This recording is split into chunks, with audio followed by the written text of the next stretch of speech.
India versus Australia border Gavaskar trophy का पहला दिन पर्थ में। जब दिन की शुरुआत हुई भाई, तो जो रवि शास्त्री कहते हैं कि एक वक्त में तो मुंह में आ गए थे। बिल्कुल। जब 150 पे इंडिया निपट गई। हाँ। लेकिन उसके बाद जसप्रीत बुमराह, मोहम्मद सिराज, हर्षित राणा, इन तीनों की तिकड़ी ने 67 पे 7 कर दिए हैं।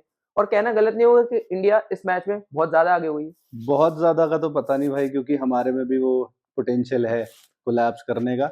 लेकिन जिस दिन शुरू हुआ लगा इंडिया ही बेकार टीम है, मतलब नहीं हो रही इनसे बैटिंग। लेकिन ऑस्ट्रेलिया ने तो फर्दर खराब बैटिंग करके दिखाई है। तो भाई सबसे इंपॉर्टेंट क्वेश्चन पूछूंगा आज के दिन का, केएल राहुल आउट था या नहीं था?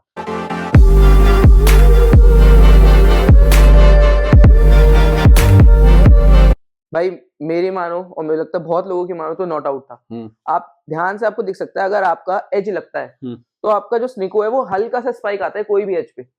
वो स्पाइक इतना लंबा था और वो जाहिर सी बात है, और वो 1 सेकंड बाद भी था जब उसके मतलब पैड पे लगी। और वो साफ साफ दिख रहा है विजुअल।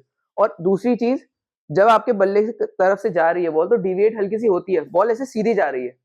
और थर्ड अंपायर मतलब जो राहुल ने कैच लिया स्लिप पे, उसके लिए 3-4 अलग अलग एंगल। सही बात है। लेकिन राहुल को 2 एंगल पे ही आउट करार दे दिया। और जब डाउट होता है तो मतलब benefit of the doubt batsman को जाता है। बिल्कुल। तो मेरे हिसाब से खराब फैसला था और खराब अंपायरिंग थी थर्ड अंपायर के द्वारा। और हॉटस्पॉट कहाँ है भाई?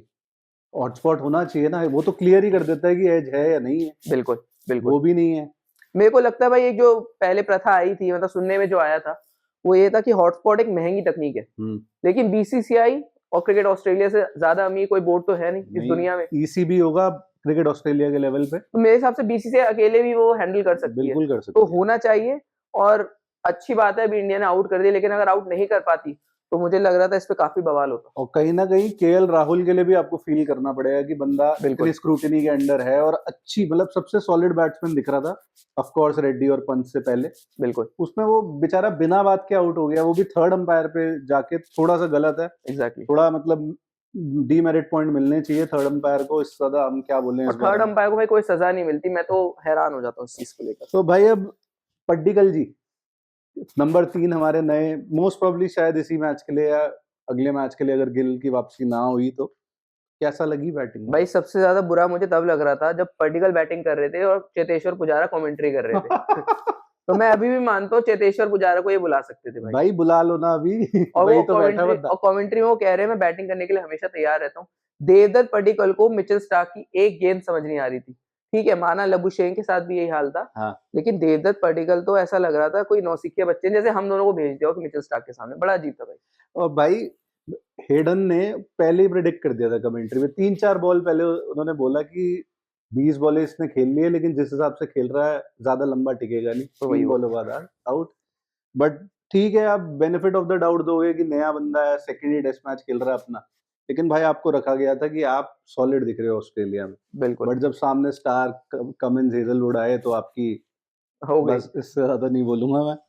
बट ठीक है भाई, जायसवाल इंडिया में, जायसवाल को आज ये पता चल गया इंडिया में रन करना अलग चीज है और कहीं बाहर जाकर प्रॉपर कंडीशंस में रन करना अलग चीज है, सेना में स्पेशली। बिल्कुल। और हम दोनों ने ये सिर्फ इस सीरीज की बात नहीं, हमने पहले भी बोल दिया था कि जायसवाल को अगर प्रूव करना है कि वो एक अच्छे ओपनर है, अभी भी वो है अच्छे ओपनर। हाँ, एक इनिंग से डिफाइन थोड़ा होता है नहीं होता।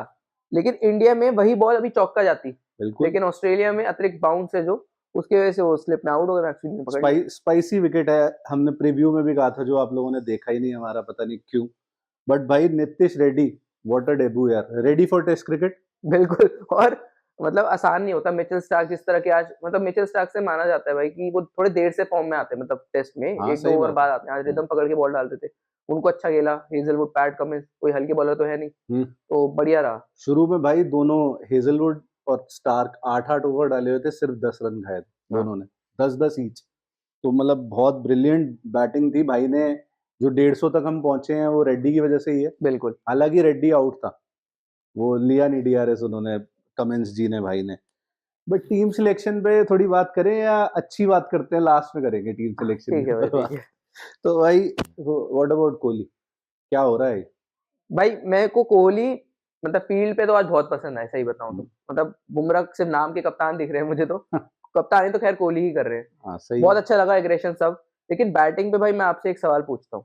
अगर आपको पता है कि एक चीज बाउंस होके आ रही है, अब ये लोग कह देंगे तू बताएगा कोहली को क्या है, ठीक वो है, तो भाई हम आदी हो गए हैं सुन ठीक है। के। तो कोहली इंग्लैंड में चल जाता है कि अब आगे होके स्विंग को काउंटर करने के लिए खेल रहे हो, लेकिन जब बाउंस है तो कोहली मतलब 3-3 फुट आगे होके खेल रहे हैं, और वो भी लाइक्स ऑफ हेजलवुड को। बिल्कुल। तो वो बाउंस जो लग रहा था इतनी ऊपर आई, कहीं ना कहीं आपको लगा नहीं अगर पीछे होके खेलते तो बेटर खेलते? मैं तो खुद ही यही कहने वाला था कि बैकफुट पे आदत ही नहीं रही है प्लेयर्स को खेलने की, क्योंकि T20 खेलते हैं मैक्सिमम टाइम, एग्जैक्टली तो फ्रंट फुट पे ही रहते हैं। अगर वही बैक फुट पे रहते तो बॉल छोड़ना था आसान। अब वो वैसे भी fishing outside the off stump की आदत है, और ये बॉल तो बॉडी लाइन की बॉल थी ऑलमोस्ट। बिल्कुल। बट भाई अगर इंडिया को ये सीरीज जीतनी, हालांकि साइंस अच्छे हैं, बट आई थिंक कोहली सबसे इंपॉर्टेंट प्लेयर है और उनको करना, स्टेप अप करना ही पड़ेगा। एज अ बैट्समैन फील्ड में तो बहुत अच्छे दिखे जैसा तूने कहा, but as a batsman step up करना पड़ेगा, नहीं तो एक मैच जीत जाओगे, 2 जीत जाओगे, 3 नहीं जीत पाओगे जो सीरीज जीतने के लिए आपको चाहिए। बिल्कुल। और कोहली का पिछली बार जो भी 2018 में इतनी 100 मारी थी, हाँ। तभी जरूरी था उनका फॉर्म में आना। 2014 में भी 300 हैं यार, मतलब अब पता नहीं 4 क्या। शायद 4 थी भाई। अब वापसी, पिछली बार पर्थ में 100 थी। हाँ। 2018 में, पिछली बार 2020 था, 2018 में 100 था। ठीक है। अब भाई पंत बीइंग पंत यार, मतलब कमिंस को क्या शॉट मारा वो छक्का सही में। और Rishabh Pant in white ball cricket और ऋषभ पंत इन टेस्ट मतलब रेड बॉल क्रिकेट, दो अलग बीस्ट है भाई। मतलब वाइट बॉल में अभी सवालिया निशान थोड़े बहुत हैं, लेकिन टेस्ट में तो कोई टेस्ट में तो मुकाबला नहीं। इंडिया के greatest ever wicket keeper hands down Rishabh Pant. और पिछले अगर आप 5 सालों का आंकड़ा भी उठाओगे तो बेस्ट बैट है भाई, इंडिया का बेस्ट बैट्समैन है। बिल्कुल है, टेस्ट क्रिकेट में बिल्कुल। और कमिंस को उस तरह के शॉट मार पाना मतलब कोई हलवे बॉलर थोड़ी है ये। मतलब 4 बेस्ट बॉलर आज लाइनअप में थे। हाँ। इंडिया ऑस्ट्रेलिया के बीच में बिल्कुल वर्ल्ड के 4 best bowler, Starc, Hazlewood, Cummins और बुमराह ऑफ कोर्स।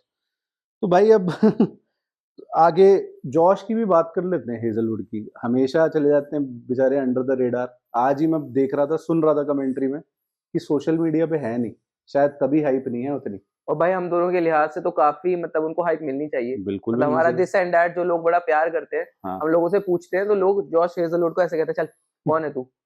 तो मेरे हिसाब से जॉश हेजलवुड को मिलनी चाहिए रिकॉग्निशन। और खैर अब थोड़े बहुत लोग जो थोड़ा रियल क्रिकेट को समझते हैं वो देते भी है। जिस तरह की भाई बॉलिंग कर रहा है बंदा, हार्डली कुछ देता है, आपको रूम ही नहीं देता मारने का। उसके अलावा भाई क्या हुआ आज? कमिंस और लायन तो थोड़े एक्सपेंसिव ही थे, बट कमिंस ने थोड़ी वापसी करी। और कमिंस आज शुरुआत में महंगे हो गए, मतलब केएल राहुल ने भी 1-2 चौके जो मारे थोड़े महंगे साबित हुए, लेकिन बाद में आपने जैसा कहा वापसी कर ली। और नेथन लायन को खैर मैं कहूंगा इतना मौका भी नहीं मिला। हाँ, 5 ही ओवर डलवाए। और मैं तो हैरान था कि इस स्टेडियम में सबसे ज्यादा विकेट उन्हीं के हैं, नेथन लायन के। भाई वो ये 3 इतनी लाइमलाइट में रहते हैं कि नेथन लायन सुमड़ी में विकेट सारी खा जाता है। और एशेज में हमने देखा था नेथन लायन नहीं होते क्या हुआ था? 2 मैच जीते हुए थे, जब वो गया तो आप एक भी नहीं जीत पाए बाकी 3 में। बिल्कुल भाई अब इंडिया को एक चीज खलेगी मुझे लग रहा है कि बाइसन को आपने 2 विकेट दे दी, मतलब थोड़ा टाइम पास बॉलर है भाई। लेकिन मेरे को लगता है ना, एक तो लाइन और लेंथ भी अच्छी थी। हाँ। और जब आप 140-45 से सीधा 125-30 पे आया तो कहीं ना कहीं फर्क पड़ जाता है। मुझे ध्रुव जुरैल को जो बॉल थी वो थी भी अच्छी भाई। हाँ, वो तो थी। और लेकिन फिटनेस का इशू उनके साथ रहता है। मैं तो हैरान था कि ये बॉल डाल रहे हैं। हाँ। और कैमरून ग्रीन इनसे बेहतर ही बॉलर है। ऑक्शन आ रहा है परसों यार, क्या डालना पड़ेगा ना भाई। पैसे तो चाहिए। और नेथन लायन तो ऋषभ पंत से कुछ कह भी रहे थे कि ऑक्शन में क्या लगता है, तो ऋषभ पंत कहते हैं नो आइडिया। तो ये सब चल रहा है भाई। तो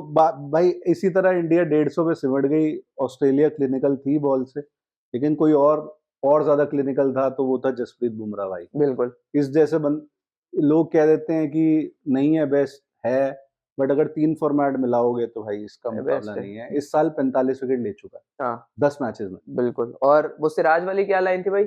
ओनली जस्सी बुमराह प्लेयर जो भी थी, आई ओनली ट्रस्ट, मतलब वो गलत इंग्लिश पे जो भी, आई ओनली ट्रस्ट जस्सी भाई जो भी थी। मुझे लग रहा है आज जितने भी 150 करोड़ भारतीय है ना भाई, और जो बुमराह ने स्टार्ट दे दी थी भाई, लबुशेन वो अनफॉर्चुनेटली कोहली ने कैच छोड़ दिया, वरना और जल्दी वो त्राहिमा मचा देते। वैसे कौन सा उसने कुछ कर दिया, 4 रन बना के गया। मतलब मेरे को सही बताऊं भाई, वो जोकर लगता है। मतलब पिच पे हु हला कैरेक्टर है। हाँ। माना, लेकिन कई बार ओवर द टॉप ज्यादा हो जाता है। खैर हमारे भारतीय लोग भी ज्यादा ही पे चढ़ गए। लेकिन भाई अब बाहर निकल के वो भी खेल, उसके भी कहीं पैर कहीं नहीं जा रहे, कुछ नहीं हो रहा। वो शायद मुझे लगता है खराब फॉर्म का नतीजा है। फॉर्म है नहीं लबुशेन के पीछे, और ये वो ग्राउंड है जहाँ पे हम प्रीव्यू में बता रहे थे 300 है, 100 का एवरेज है। अब वो 100 से सीधा 75 पे आ गया होगा एवरेज। बिल्कुल। आज की इनिंग के बाद। उसके अलावा क्या था भाई इनके, किसने घोड़े लगाए? हर्षित राणा का डेब्यू अच्छा था। और मतलब क्या होता है जब फास्ट बॉलर कोई जाता है सब कॉन्टिनेंट का स्पेशली, तो होता ये है कि वो ज्यादा मतलब बाउंस देख के बिल्कुल पावले हो जाते हैं कि शॉर्ट पिच। लेकिन हर्षित राणा, मतलब आपकी और मेरी टीम में आकाशदीप थे, हर्षित राणा पे हमारे सवालिया निशान थे, लेकिन मतलब ये अपने को ये डाउट था कि 2 डेब्यू दे देंगे, लेकिन गौतम गंभीर के बारे में बात करूंगा सिलेक्शन के बारे में। और जो हेड को बोल्ड मारा भाई, हल्की सी डिविएशन हुई भाई, ड्रीम डेब्यू यार, बहुत अच्छा था। मतलब आज top 3 batsman in the world को आप बोल्ड मार रहे हो डेब्यू पे, और क्या चाहिए। और बॉलिंग भी hit the deck type bowler है। 135-40 ही करता है, लेकिन हाइट है उस चीज का, बढ़िया बाउंस भी अच्छा मिल रहा था इस पिच पे, मजा आया देख के। बिल्कुल। और भाई मैं मानता हूँ फास्ट बॉलिंग या फास्ट बॉलर में एग्रेशन होना चाहिए, बिल्कुल होना वरना चाहिए भाई घर बैठो। और मेरे को इसलिए पसंद है हर्षित राणा। और अगर आपकी बॉलिंग बुमराह जैसी हो कि आप नचा ही रहे हो बॉल को और बैट्समैन को क्लू भी नहीं है, तो फिर आप बिना एग्रेशन के भी काम चला सकते हो। बिल्कुल, आप बॉल को बात करने देते हो, आपको जरूरत नहीं पड़ती। अब भाई डीएसपी साहब ने भी 2 विकेट अच्छी झटकाई, लाबुशेन को भी खाया और मार्श को भी खाया शायद। मार्श को भी खाया, तो मेरे को अच्छा लगा भाई, मतलब सिराज की बॉलिंग जगह पक्की कर ली अगले मैच के लिए। हाँ, और ऑक्शन में भी शायद दाम थोड़े बढ़ गए 1-2 करोड़ हो सकता है। बढ़िया लगा भाई। ख्वाजा ने मैक्सवीनी को डेब्यू पे स्ट्राइक पे नहीं आने दिया, वो मेरे को बात सही लगी कि जनरली बैट्समैन होते बड़े सेल्फिश की भाई जा तू फेस कर। बुमराह आपको डेब्यू पे मिल रहा है बॉलिंग करता हुआ, तो मैं तो कहूंगा थोड़ी मैक्सवीनी की किस्मत ही बुरी थी। रेजिलिएंट बैट्समैन है जितना हमने सुना है पढ़ा है, बट बॉल बहुत अच्छी नहीं वही है। और जो सालों से बुमराह को खेल रहे हैं वो बुमराह को नहीं पढ़ पाए भाई, तो मैक्सवीनी तो बेचारे नए हैं, और मैक्सवीनी शायद ओपनिंग भी नहीं करते हैं। हाँ, 3 नंबर पे ही बैट्समैन है, तो थोड़ा मुश्किल होता है, specially the likes of Bumrah in Perth. वही, being on the topic of Bumrah, तो लगता है कि next Indian captain test matches में एटलीस्ट, क्योंकि मोस्ट प्रोबब्ली रोहित शर्मा का आखिरी टूर ही हुआ है मेरे को तो जो लगता है।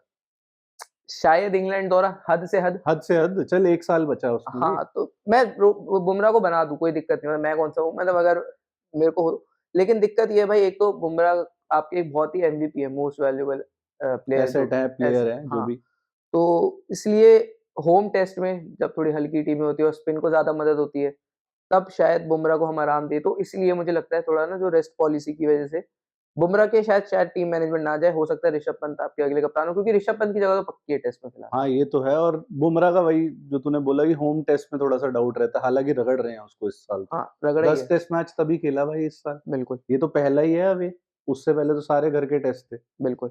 बट भाई मजेदार बॉलिंग, मतलब एटलीस्ट इंडिया आगे है, कितना आगे है इस मैच में? 67 मैं भी हिसाब लगा लेता हूँ। 67 पे 7 है ऑस्ट्रेलिया, 83 की ट्रेल है, तो कितना आगे है तेरे हिसाब से इंडिया? अच्छा, ऐसे कह रहे हो आगे? हाँ हाँ। भाई मेरे को लग रहा है इस पिच पे 200-250 रन भी बहुत होते हैं, और अगर ऑस्ट्रेलिया को चेस करने पड़ गए 200 से ज्यादा का टारगेट, तो इंडिया मुझे लग रहा है खोल देगी धागे। और मेरे को लग रहा है 50 रन एटलीस्ट लीड इंडिया को मिलनी चाहिए, मिल सकती है, मिलनी चाहिए। बस इंडिया को ये है कि 200 से ज्यादा का टारगेट ऑस्ट्रेलिया को चेस करने के लिए दे, क्योंकि ये पर्थ की विकेट जितना भी कमेंटेटर्स कह रहे थे कि ये जितना दिन बीतते जाते हैं तेजी होती है, और चौथे इनिंग में आसान नहीं होगा बैटिंग करना। तो मतलब अभी 60-40 है, 70-30 है, क्या है? 60-40 है, क्योंकि कैरी बहुत अच्छा दिख रहा है भाई, सबसे कंफर्टेबल बैट्समैन दिखा मुझे अभी तक ऑस्ट्रेलिया। और बीमार भी है शायद, दवाई वगैरह खा रहे थे कुछ। बीमारी से याद आया, भाई भी हमारा बीमार है, बट डेडिकेशन देखो, बना रहे हैं हम इसको जस्ट मैच उतार दिया भाई इंडिया ने सारा बुखार, मतलब इस बात पे लाइक तो बनता भाई एक। तो अब लास्ट में सिलेक्शन की बात कर लेते हैं। हालांकि अभी सब कुछ बढ़िया चल रहा है, तो ज्यादा इसमें घुसने का फायदा नहीं है, लेकिन गौतम गंभीर से एक बार ही पूछा था रोनाल्डो या मेसी, उन्होंने बोला रैशफोर्ड। तो आज पूछा टीम मैनेजमेंट ने बाकी कि अश्विन या जडेजा, उन्होंने कहा वॉशिंगटन सुंदर। तो क्या है भाई, 900 विकेट लेके बैठे 2 बॉलर टेस्ट में, दोनों जगह नहीं बना पा रहे अपनी, और वॉशिंगटन सुंदर बना पा रहे हैं, क्या रीजन हो सकता है इसके पीछे? भाई शायद ज्यादा भरोसा है मुझे लग रहा है वॉशिंगटन सुंदर पे, क्योंकि बैटिंग उनको मुझे लगता है वो शायद रविंद्र जडेजा से भी ज्यादा अच्छी करते हैं, ऐसा गौतम गंभीर का मानना है। लेकिन यार जडेजा अभी मुंबई में 10 विकेट लेके आ रहा है, और मेरे ख्याल से एक इनिंग में, पहली इनिंग में शायद अच्छे रन बनाए थे जडेजा ने। भाई हमारी टीम में तो फिर भी जडेजा था ही। मेरे को लगा मे बी जो लेफ्ट हैंडर की एक थ्योरी चलेगी ऑस्ट्रेलिया में, लेफ्ट हैंडर ज्यादा है, क्योंकि अश्विन की बैटिंग में सवालिया निशान है सेना कंट्रीज में, और बॉलिंग पे शायद फिर भी, लेकिन मेरे को लग रहा है यही 2 कारण हो सकते हैं। बाकी ये वही गौतम गंभीर है जिनको हमने भाई उस दिन वीडियो में कॉल आउट करा था, कि आपने कहा था कि रविचंद्रन अश्विन अगर टीम में है तो आपके फर्स्ट स्पिनर होने चाहिए, तो ये बात जाहिर है भाई, जब आप एक बार कोचिंग सेटअप में आ जाते हो तो आपके जो ख्यालात हैं बदल जाते हैं। भाई वर्ल्ड के हम 4 बेस्ट बॉलर देख पा रहे हैं एक मैच के अंदर, तो हम वर्ल्ड के 2 बेस्ट स्पिनर इस टाइम के नहीं देख सकते? मतलब होना तो चाहिए ना। अश्विन अगर बढ़िया बॉलर है, लेजेंडरी बॉलर है, तुम खिलाओ ना ऑस्ट्रेलिया में, घर में तो सब लेजेंडरी होते हैं भाई मेरे को लगता है भाई एक कारण और है कि ऑस्ट्रेलिया की जो ये तिकड़ी है इसमें 2 तो बैटिंग कर लेते हैं। हाँ ये ये भी भी एक है। कारण है कि कमिंस आपको एक मतलब जिस दिन फॉर्म में होते हैं वो भी अभी कितना पाकिस्तान के खिलाफ एक जिताया था। ओडीआई जिताया। मिचेल स्टार्क, मेरे को पुणे का वो मैच याद है जब इंडिया के खिलाफ 250 में 99 मारे थे, कितने मारे थे? मोहाली में भी 99 मारे थे एक बार, मोहाली में शायद होगा। 2013 में। हाँ, तो मेरे को लगता है इसका भी एक फैक्टर हो जाता है। हाँ बाकी क्या ही थोड़ी बोले। थोड़ी बीएस सिलेक्शन है, मतलब होना अश्विन या जडेजा एक कोई भी होता, हम ये मान लेते अश्विन है तो अश्विन 8 पे खेल रहे हैं, रेड्डी 7 पे आ जाता उस केस में। हाँ, अभी रेड्डी 8 पे बैटिंग करने आया, 8 पे है। वहां से वो 41 रन बना गया, आपकी थोड़ी लाज बचा गया, नहीं तो शायद ये मैच 50-50 होता इस टाइम पे। बिल्कुल, और शायद वही इनिंग ने इंडिया को मतलब मोमेंटम बॉलर्स को दिया। मोमेंटम दिया कि बढ़िया बॉलिंग करो। एग्ज़ैक्टली। बाकी भाई बुमराह ही है, बाकी सारे बॉलर हैं ढीले उसके आगे, एटलीस्ट इंडियन टीम के, मतलब with respect to Siraj and Rana. बिल्कुल। तो जो आज इम्पैक्ट आया बुमराह की वजह से आया। आपको क्या लगता है कि कितना आगे है इंडिया? हमें कमेंट्स में बताओ। Thank you so much for tuning in as always.